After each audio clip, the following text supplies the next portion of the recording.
Hello বন্ধুরা, সবাইকে English exam বুস্টে স্বাগতম। আজকে আমরা 1 ওয়ার্ড সাবস্টিটিউশনের পার্ট 4 অংশে আরও কিছু গুরুত্বপূর্ণ এমসিকিউ নিয়ে আলোচনা করব। তো চলুন শুরু করা যাক পার্ট 4 এর প্রথম কোশ্চেনটি দিয়ে।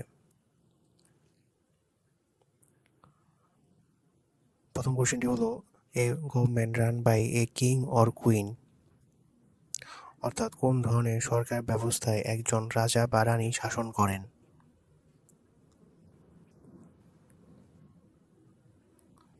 এখানে 4টি অপশন রয়েছে। সঠিক উত্তরটি হলো মোনার্কি। মোনার্কি বা রাজতন্ত্র হলো এমন একটি সরকার ব্যবস্থা যেখানে একজন রাজা বা রানী দেশের শাসনকর্তা হিসেবে দায়িত্ব পালন করেন। রাজতন্ত্র সাধারণত প্রাচীন শাসন ব্যবস্থা এবং বর্তমানেও সৌদি আরব, জাপান, ব্রুনাই এবং থাইল্যান্ডের মতো কিছু দেশ রাজতন্ত্রের অধীনে রয়েছে। যেমন দক্ষিণ পূর্ব এশিয়ার দেশ ব্রুনাই দারুস সালামে, যেখানে ব্রুনাইয়ের রাজতন্ত্র একটি ঐতিহ্যবাহী এবং প্রভাবশালী শাসন ব্যবস্থায় বিদ্যমান। এই শাসন ব্যবস্থায় ব্রুনাইয়ের সুলতান দেশটির সর্বময় ক্ষমতার অধিকারী এবং তিনি রাষ্ট্রের রাজনৈতিক ও ধর্মীয় নেতার গুরুত্বপূর্ণ ভূমিকা পালন করেন। Question number 2, a government by the people, অর্থাৎ জনগণের মাধ্যমে নির্বাচিত সরকার ব্যবস্থাকে বলা হয়। এখানে 4টি অপশন রয়েছে। সঠিক উত্তরটি হলো ডেমোক্রেসি। ডেমোক্রেসি হলো জনগণের প্রত্যক্ষ ও পরোক্ষ ভোটে নির্বাচিত সরকার ব্যবস্থা। Question number 3, A system of government in which only a few people hold পাওয়ার, অর্থাৎ কোন সরকার ব্যবস্থায় কেবলমাত্র কিছু মানুষের হাতে ক্ষমতা কেন্দ্রীভূত থাকে। এখানে 4টি অপশন রয়েছে। সঠিক উত্তরটি হলো অলিগার্কি।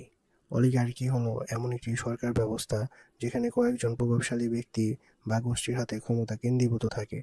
প্রাচীন গ্রিসে কিছু ছোট শহর রাষ্ট্রে এই ব্যবস্থা ছিল। Question number 4, a system of government by one person with absolute power, অর্থাৎ কোন ধরনের সরকার ব্যবস্থায় একজন ব্যক্তির হাতে সম্পূর্ণ ক্ষমতা কেন্দ্রীভূত থাকে।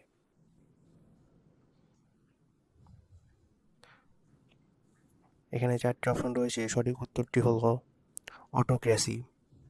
অটোক্রেসি বা স্বৈরাচার এমন একটি শাসন ব্যবস্থা যেখানে একজন ব্যক্তি বা নেতা সম্পূর্ণ ক্ষমতা হাতে রাখেন এবং সাধারণত তাদের সিদ্ধান্ত চূড়ান্ত বলে বিবেচিত হয়।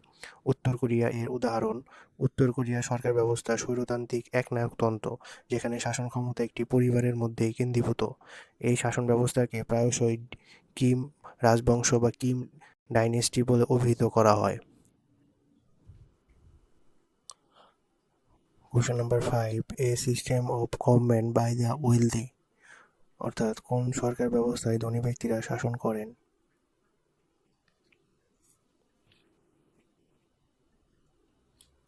এখানে 4টি অপশন দেওয়া রয়েছে। সঠিক উত্তরটি হলো প্লুটোক্রেসি। প্লুটোক্রেসি হলো এমন একটি শাসন ব্যবস্থা যেখানে ধনী ব্যক্তিরা প্রধানত শাসন ক্ষমতা ধরে রাখেন। এই ধরনের ব্যবস্থা প্রাচীন গ্রিসের কিছু রাজ্যে ছিল যেখানে অর্থনৈতিকভাবে প্রভাবশালী ব্যক্তিরাই দেশের সিদ্ধান্ত নিতেন।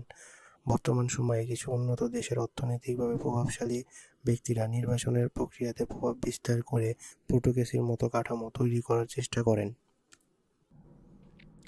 Question number 6, a government run by official or administrator, অর্থাৎ কোন ধরনের শাসন ব্যবস্থায় আমলাতন্ত্র বা প্রশাসকদের মাধ্যমে পরিচালিত হয়। এখানে 4টি অপশন রয়েছে। সঠিক উত্তরটি হলো বিউরোক্রেসি। আমলাতন্ত্র বা বিউরোক্রেসি এমন একটি শাসন ব্যবস্থা যেখানে সরকার প্রশাসকদের বা সরকারি কর্মকর্তাদের মাধ্যমে পরিচালিত হয়। উদাহরণস্বরূপ চীন এবং যুক্তরাষ্ট্রের প্রশাসনিক দপ্তর ও অধিদপ্তরগুলো বিভিন্ন সরকারি কাজের দায়িত্ব পালন করে। আমলাতন্ত্রে প্রতিটি কাজ নিয়ম নীতি অনুযায়ী পরিচালিত হয় এবং এটি একটি বড় সংস্থার রূপে পরিচালিত হয়ে থাকে। Question number 7, absence of government or law, অর্থাৎ সরকার বা আইনের শাসনের অনুপস্থিতি অবস্থাকে বলা হয়। এখানে 4টি অপশন রয়েছে। সঠিক উত্তরটি হলো অ্যানার্চি। অরাজকতা বা অ্যানার্চি হলো এমন একটি পরিস্থিতি যেখানে কোনো সরকার বা আইন থাকে না। উদাহরণস্বরূপ লিবিয়ার পতনের সময় গাদ্দাফির পতনের ফলে সেই দেশে অরাজক পরিস্থিতির সৃষ্টি হয়েছিল। সেই দেশে অ্যানার্চি অবস্থা বিদ্যমান রয়েছে। Question number 8, a government where the state is ruled by religious leader, অর্থাৎ কোন ধরনের শাসন ব্যবস্থায় ধর্মীয় নেতারা শাসন করেন। এখানে 4টি অপশন দেওয়া রয়েছে, সঠিক উত্তরটি হলো থিওক্রেসি। ধর্মতন্ত্র বা থিওক্রেসি এমন একটি সরকার ব্যবস্থা যেখানে ধর্মীয় নেতারা শাসন করেন এবং শাসন ব্যবস্থার সব সিদ্ধান্ত ধর্মের আদর্শ অনুযায়ী নেওয়া হয়। উদাহরণস্বরূপ, ইরান একটি ধর্মতান্ত্রিক রাষ্ট্র যেখানে ইসলামিক ধর্মীয় নেতা বা আয়াতুল্লাহর রাষ্ট্রের সিদ্ধান্ত গ্রহণ করেন। এছাড়া ভ্যাটিকান সিটিও একটি ধর্মতান্ত্রিক রাষ্ট্র যেখানে ক্যাথলিক চার্চের পোপ রাষ্ট্রের শাসক। Question number 9, a system where power is inherited. কোন ধরনের শাসন ব্যবস্থায় ক্ষমতা বংশানুক্রমে প্রাপ্ত হয়? 4টি অপশন দেওয়া রয়েছে, সঠিক উত্তরটি হলো অ্যারিস্টোক্রেসি। অভিজাততন্ত্র বা অ্যারিস্টোক্রেসি হলো এমন একটি শাসন ব্যবস্থা যেখানে ক্ষমতা এবং সামাজিক অবস্থান বংশানুক্রমে প্রাপ্ত হয় এবং একটি নির্দিষ্ট শ্রেণীর হাতে কেন্দ্রীভূত থাকে। উদাহরণ হিসাবে ইউরোপের কিছু পুরনো অভিজাত পরিবারে এই ধরনের প্রভাব লক্ষ্য করা যায়।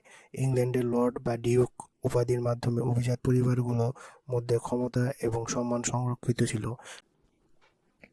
Question number 10, a political leader who seeks support by appealing to popular desire and prejudice। অর্থাৎ কোন ধরনের রাজনৈতিক নেতা জনগণের আবেগকে কাজে লাগিয়ে সমর্থন আদায় করেন?